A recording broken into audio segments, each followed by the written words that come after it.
And welcome once again to this week's edition of Travel World 95. I'm Stephen Pickford. Service, it's one of those buzzwords of the travel industry which seems to be everywhere these days.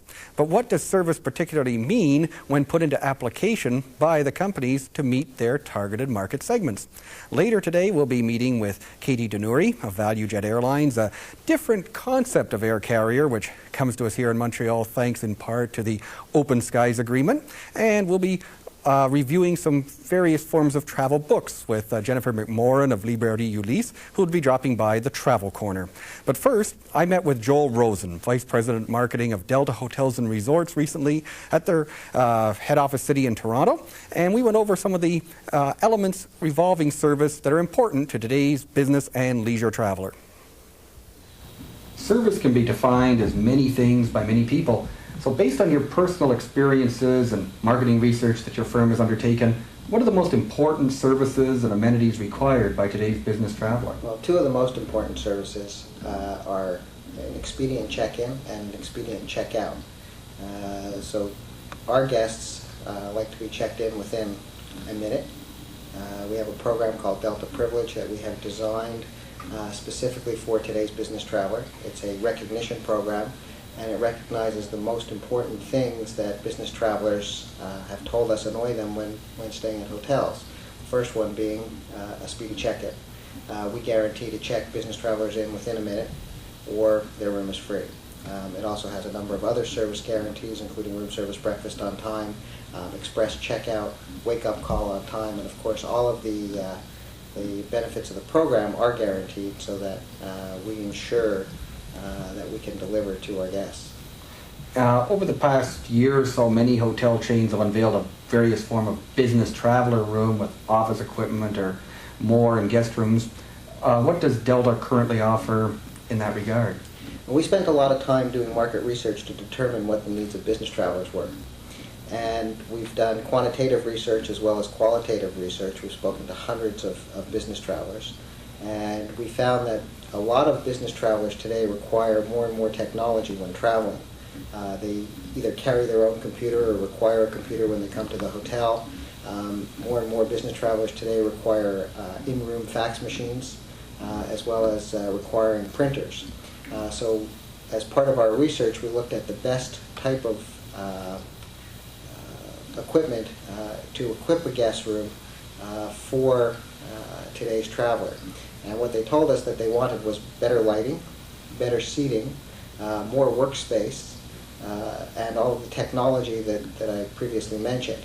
And we've put together a room that we call the Delta In-Room Business Zone, which includes an ergonomic chair, specially designed for business travelers, halogen lighting, larger work desk, work table, a fax machine that allows each guest that checks into that room to have their own private fax number. And the fax number changes with each guest, as well as an in-room printer. We also have 24-hour availability of laptop or desktop computers that can be delivered to the guest's room for their use while they're at the hotel. In addition, we've added an iron and ironing board because our guests have told us that that's an important feature. We've added a power bar so that guests don't have to crawl around the floor looking for a place to plug their laptop or any of their equipment in, and we've also added a cordless telephone so that guests can wander around the room while on the phone. In addition, there's a second phone in the room that has a data port so that guests can plug their laptop right into the telephone and be online and use their own internal fax modem. And how much does this cost on average over the regular rate? The Delta In-Room Business Zone is we charge a $15 per night surcharge for that room, all facilities included. Okay, and you also offer what I think you could refer to as signature level service for people wanting something a little more upgraded at the hotel? Let me differentiate between signature service and business zone. Business zone is a room type that's geared to a techno buff, if you wish, or somebody requiring business technology, whereas signature service is an upgraded guest room and includes a variety of amenities, including evening turn-down service, upgraded bathroom amenities, continental breakfast. So it's an overall guest package. Okay, and you also offer something special for meeting planners with regards to a meeting guarantee. Yes, we have a what we call Great Meetings Guaranteed, and again, it's similar to our Delta Privilege program in that we recognize that meeting planners often attend meetings with their groups, and things sometimes don't work. So we build a package around all of the little things that annoy them. We guarantee that they won't annoy them, and if they do, we then take that item off of their bill. Okay. Now, it's been maybe 20 years or so since people started first hearing the name Delta Hotels. You started more on the West Coast and spread throughout the country. What has fueled that expansionary mode? Well, Delta was founded in 1962 in Vancouver. Really what's fueled our expansion over the years has been the growth of business travel in Canada. And more recently, we've looked further afield. We now have hotels in the United States, Asia, and Cuba. So we have now broadened our base, not only from a business base, but also a leisure base. And we are looking forward to further expansion in Canada, as well as Cuba, Asia, and also the U.S. market. We're also expanding very heavily in the resort market. We now have 10 resort properties in Cuba, one in Orlando, Florida, actually 2 in Florida, one in Key Largo and one in Orlando. And we have a resort that will be opening this summer in Port Dickson, Malaysia.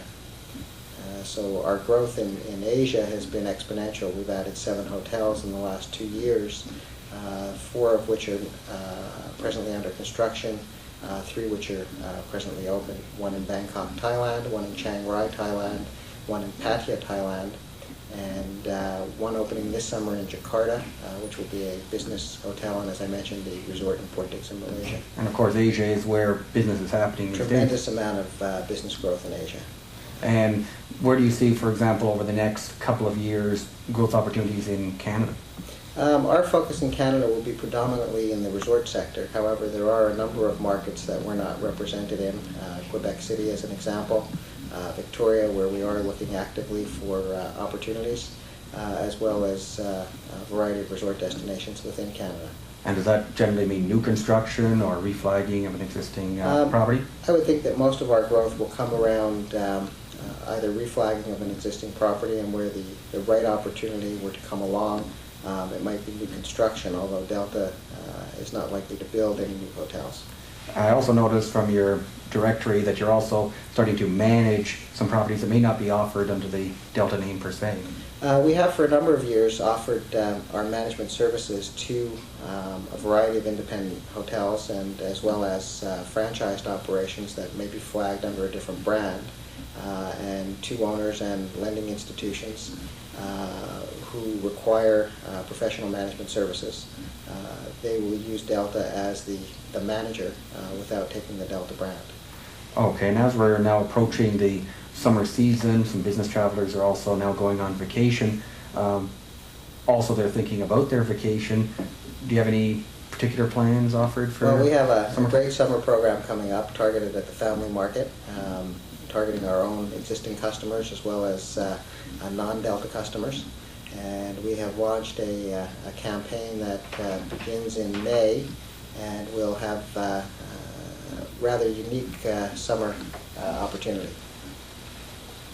Okay, well, thank you very much for joining us. My pleasure.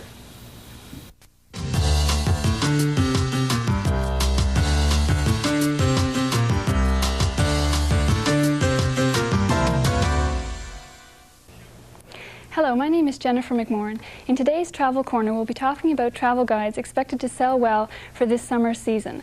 The first guide we have is the Rough Guide to Greece, which is an all-purpose practical guide with hotel and restaurant information for all budgets.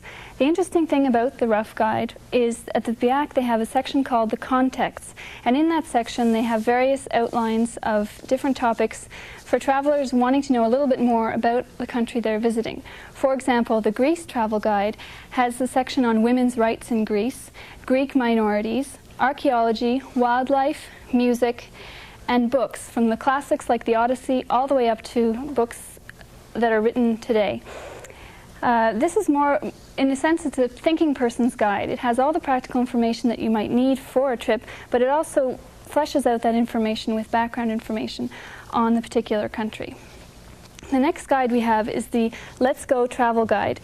This is a very popular guide and has been around for several years.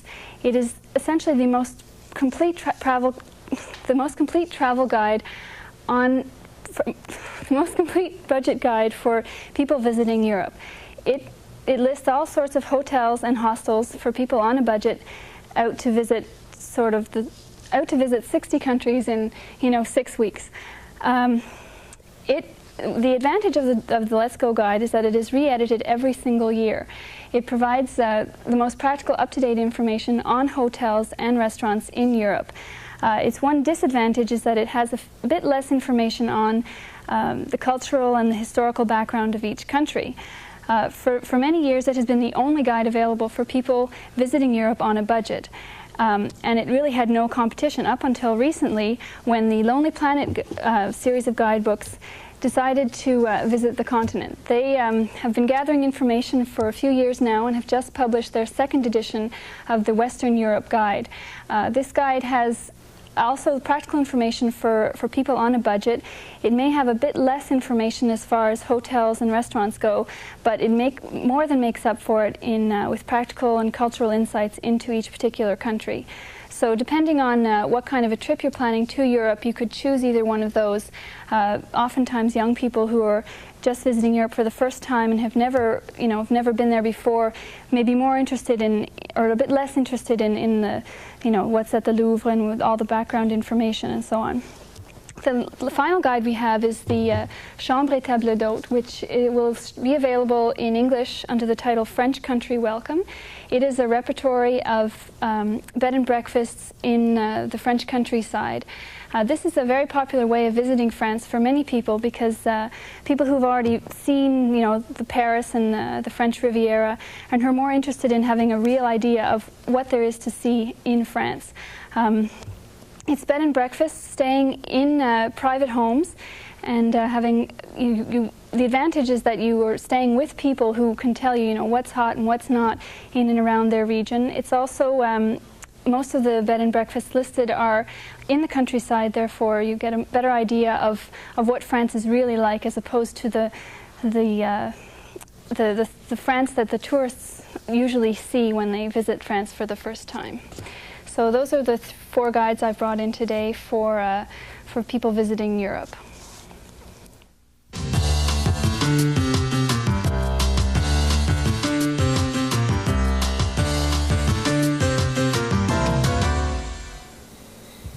And we're back here in studio with Katie Tenuri of Valujet Airlines. She's come a long way from Atlanta to be with us today in the studio.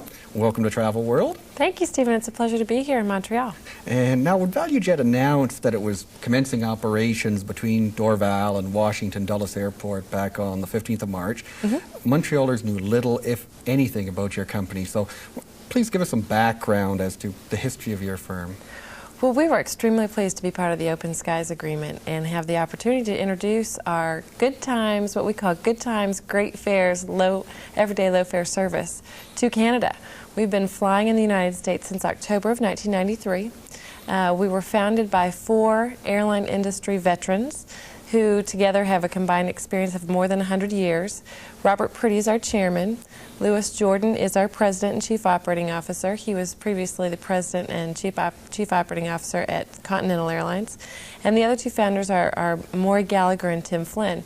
And they combined their experience and saw an opportunity in the Atlanta area to create a new airline and offer low fares every day, making air travel more affordable to more people. Right, so it's not really founded by some banking executives trying to make a fast dollar. It's people with airline experience. Definitely not. These 4 gentlemen have a varied experience. They'd all been presidents of other airlines before coming together to form Valujet, and they had been extremely successful, in fact, in a very difficult industry. Now, why pick Montreal? Because most airlines, they come to Canada, they want to go to Toronto, and they bypass Montreal. Why did you pick to serve our city? Well, Montreal actually fit the business plan of what we were trying to do. There was no low fare service in the Montreal area, and when we introduced the service on the 15th of March, we introduced 2 nonstop flights between Montreal and Washington, and we fly into the Dulles International Airport in Washington with our everyday low fare starting at $79 one way. And it's simple, no restricted type fares. We don't have a Saturday night stay requirement. We don't have a round trip purchase requirement.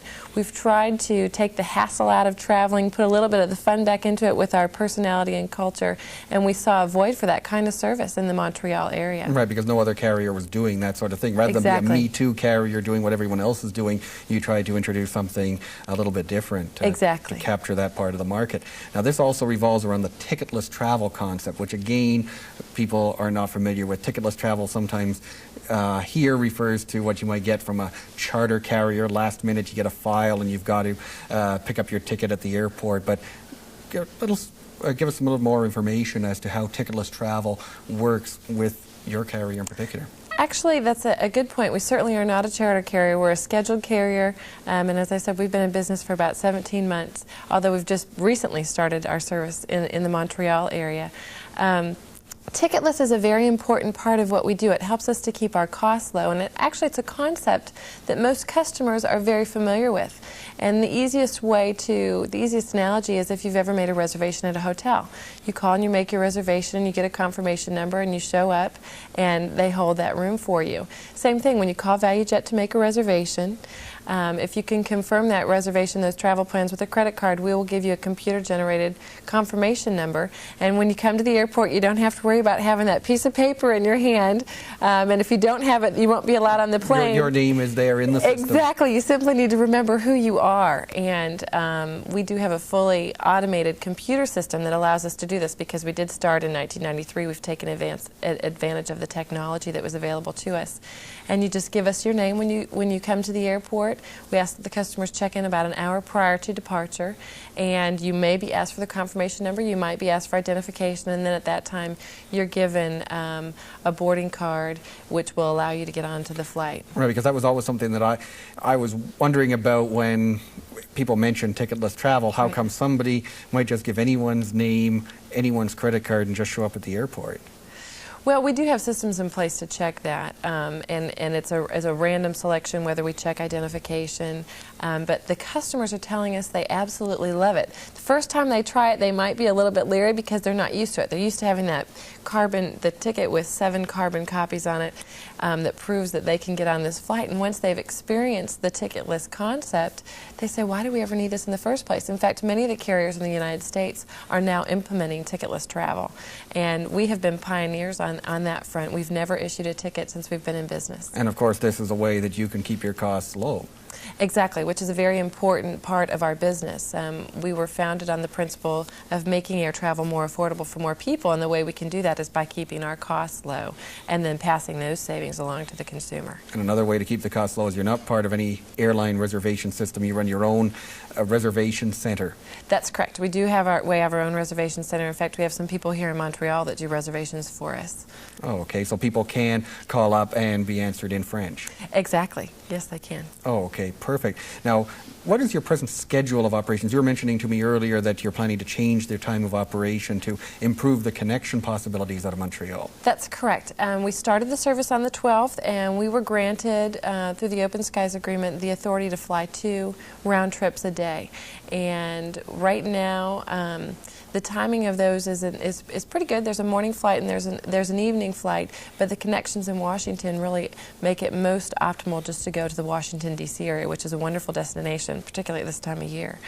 But on June 8th, we will be changing the schedule so that it works better with the connections, and there will be one-stop connection through Washington to Miami and Orlando and Tampa and West Palm Beach and some of the very desirable Florida destinations that you can go to in the Valujet system. Right. Oh, okay, perfect. Because people would always say, well, we already had to go in the morning, we'd have to double connect in the morning, or in the evening, I think it only went on as far as Raleigh, but this is all going to change to sort of open up more of your system. Exactly. We're working with the schedule to make it more desirable for those who would like to go to other destinations. We currently fly to 23 cities, and from Montreal, the one that's the most convenient, of course, would be Washington, but with the schedule change coming up on June 8th, it'll be more convenient to get to some of the other destinations in the system. Now, of course, having a schedule is fine because people will say, well, maybe they list the schedule, but maybe they're not on time because that's a drawback to the charter era, and they think charter. What is your average on-time performance record? Our on-time performance record has been very strong, and the most recent numbers I have are compiled from the fourth quarter of '94, and comparing us to the other carriers in the United States. We would have been number 3 in October, number 2 in December, or in November, and then back to number 4. We were actually tied for the number 4 spot in the month of December. So we take our on-time performance very seriously. We know that our customers are wanting to get from point A to point B, and we try to do everything possible to do that on the schedule that we provide them with. Okay, now let's also touch about in-flight service. Of course, as a low-cost carrier, you're not going to get a meal on board, but people have also been nickel and dime to death by the charter carriers charging them for soft drinks or what have you. Right. What is sort of your in-flight service policy? Well, our customers are telling us that they want to be able to put the money in their pockets and spend it when they get to their destination, so we don't offer things like frequent flyer miles and hot meals. I don't know anyone who's ever flown on an airline to simply get the meal. I think everyone would have. Well, I know some people who like to eat 3 meals on board, but that's another story, you know? Well, we do have in-flight service. We have full beverage service, and our prices actually are a little bit cheaper for the cocktails and the beer and wine than the other carriers. And we do offer the choice, the low-fat choice of pretzels, and of course, on any airline, you always get the choice of peanuts. So there is that part of the service, but a real important part of our in-flight service is the activity that we have with the customers. Our flight crews are dressed casually, the professionals, but they wear khaki pants and polo-style T-shirts, which is all part of the Valujet culture, and we'd like to entertain our customers on board. So in addition to the soft drinks and the peanuts or snacks that you might get, we also provide a little bit of entertainment. We play games like who might have the most credit cards, or the oldest coin in their pocket, or the ugliest driver's license picture. And then we give away prizes like T-shirts and postcards and route maps and things like that. So we try to create a whole experience around flying with Valujet. You basically build your own in-flight entertainment system. Exactly, exactly. And in this case, it's truly maybe one of the first airlines to have an interactive entertainment system aboard. And what type of equipment are we flying? I don't think we touched upon that. We currently are operating a fleet of 27 DC-9s. Okay, and these were, of course, purchased secondhand from which companies, or? The majority of the jets have been purchased from McDonnell Douglas. They were previously operated by Delta Airlines. Some were previously operated by Turkish Airlines. But we've been able to purchase most of them through the manufacturer, through McDonnell Douglas. Okay, and you do all your own maintenance, or is this contracted out? Actually, we do the day-to-day checks in-house. But when it comes to the major checks, which like the C and D checks, we do contract that work out with various companies. Okay, now let's also touch, we had talked about the fare structure a little bit before, that it didn't require a Saturday night stay and you could buy a reduced fare without having to buy a round trip. We also touched upon the fact that it was instant purchase, but there are also some other conditions that are a little bit different. If you could touch on those, please. We, like with the ticket list concept and trying to make it simpler for the customers, have tried to simplify the fare structure as well, because in the airline business, you never know what kind of fare you might get. You could be sitting on a plane with someone and have paid one amount and they paid significantly more, significantly less, and that would never be the case with Valujet. We guarantee that we'll bring you the lowest fares available in the market. And we've tried to break it down so that everyone can understand what kind of fare they can expect depending on when they call. We've got a 3-tiered program. If you can plan ahead and make your reservations at least 21 days in advance, you'll be able to get the best fare, which from Montreal to Washington starts at $79. And then there's a 7-day advance purchase fare, and then anything within 7 days we refer to as walk-up. And then we've also made a distinction between peak and off-peak travel times. And for us, because our target customer is really the leisure traveler, the peak times are actually the weekends. So for the business traveler, it's very convenient because there is, as we said earlier, no Saturday night stay requirement, no round-trip purchase requirement. So we've tried to simplify it and let the customers know what they can expect from us. We also sell all of the seats on a non-refundable basis, which doesn't mean that you can't change your reservation, but that means when we sell 113 seats, which is how many seats we have on the DC-9, that we don't overbook our flights. So you don't have the problem of getting bumped off a flight because we've overbooked. If you do find that you need to change your travel arrangements, we ask that you call us an hour prior to your departure time, and then there is a $40 change fee per reservation to change that reservation. But the fee that you have in the system will be good for travel at a later date. Right, so you haven't lost all your money like you would have on a charter, and this is, I guess, is also of a major concern to a business traveler, that he then has to change his plans at the last minute, and then he's stuck with a ticket that is no longer valid. Right, we'll be more than happy. Well, actually, he wouldn't have a ticket if he was he or she if they were flying with us, but they would have a reservation that would be valid, and that stays in the system for up to a year. And we're more than happy to be flexible with our customers, but that does give us the ability not to overbook our flights. Right, not to have the overbooking situation. Exactly. And we also had touched a little bit about your target market and passenger profile. Do you expect this to be different with regards to the Canadian market, that it may attract a slightly different element? I know in an interview recently, your Vice President of Sales and Marketing, Ponder Harrison, touched upon the fact that out of Canada, the number of reservations coming from travel agencies is in direct opposite relation to the number you get from the United States. Right. We may see some change in that. As you know, we've got a few challenges in getting the word out here in Montreal to let people know who we are and what we're all about, because we are a new carrier in town. But we're continuing to target the leisure traveler, perhaps the business traveler as well, maybe the more price-sensitive business traveler, the entrepreneur perhaps, because of the schedule only going twice a day. We're not the ideal choice for a business person who might need to have a flight on the hour every hour like some of the other carriers can offer.